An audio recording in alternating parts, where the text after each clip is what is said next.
నీ బోగాటాలకి ఇలాంటి రోజులు వస్తాయని ముందే ఊహించాను. నీదో ఒక బతుక. ఎందుకే అరుస్తావు? పోతే పోయినాయి. ఇప్పుడు నా ఆస్తి ఎవడెవడు దొబ్బేశాడో ఆడి కాడకెళ్ళి ఇచ్చేమని అడుక్కోవాలా? నువ్వు అడుక్కోగానే వాళ్ళు ఇవ్వడానికి నీలాగా చేతగాని వాళ్ళు కాదు. అవునే, నేను చేతకానోడ్నే. నాకేం తెలీదు, తినడం తొంగోవడం తప్ప. అయినా నీ ఆస్తి నేనే అడుక్కోవడం లేదుగా. నాకు తెలుసు నేనేం చేయాలి.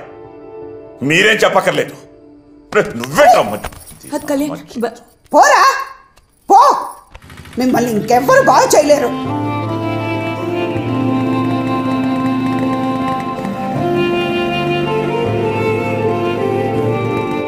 అసలు వీడు ఇప్పుడు దాకా తాగి తాగి పోగొట్టింది సరిపోక ఇప్పుడు మీకు ఉన్న పరువు ప్రతిష్టాన్ని కూడా రోడ్డుకి ఇద్దామని చూస్తున్నాడా? ఏమైంది వదినా? అవ్వడానికి ఇంకేముంది? కళ్యాణ మండపాన్ని తాకట్టు పెట్టే అంత స్థితికి దిగజారిపోయాడు వాడు. తాకట్ట? నువ్వు ఒక్కదానివి.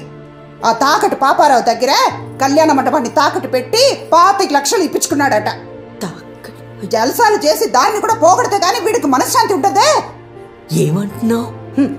నేనే ఎంత అరిసినా వీడి చెవున ఎక్కించుకోడు. ఇదిగో ఈ కొంప కానీ ఇంతో అంత మర్యాద ఉందంటే ఆ మండపం వల్లనే. దాన్ని కూడా పోగొట్టి మా నాన్నకున్న గౌరవాన్ని చెడగొట్టొద్దని చెప్పు. నా పెళ్ళైన తర్వాత మీ తాత నన్ను ఒక్కటే అడిగాడు, ఎలా అయినా కళ్యాణ మండపాన్ని కాపాడుకోమని. మీ తాత చివరి రోజుల్లో చాలా బాధపడినాడు. ఈ రోజు ఇలా అవుతుందని ఆయనకు ముందే తెలుసు. అందుకే కళ్యాణ మండపాన్ని నా పేరుని రాసిపెట్టినాడు. మీ నాయనకి ఎంత చెప్పినా నేను అరిచినట్టే ఉంటుంది. నా బాధ అర్థం కాదు. నీకు చెప్తావంటే నువ్వేం పట్లట్టే ఉంటావు. ఇప్పటికి 20 సార్లు చెప్పుంటాను.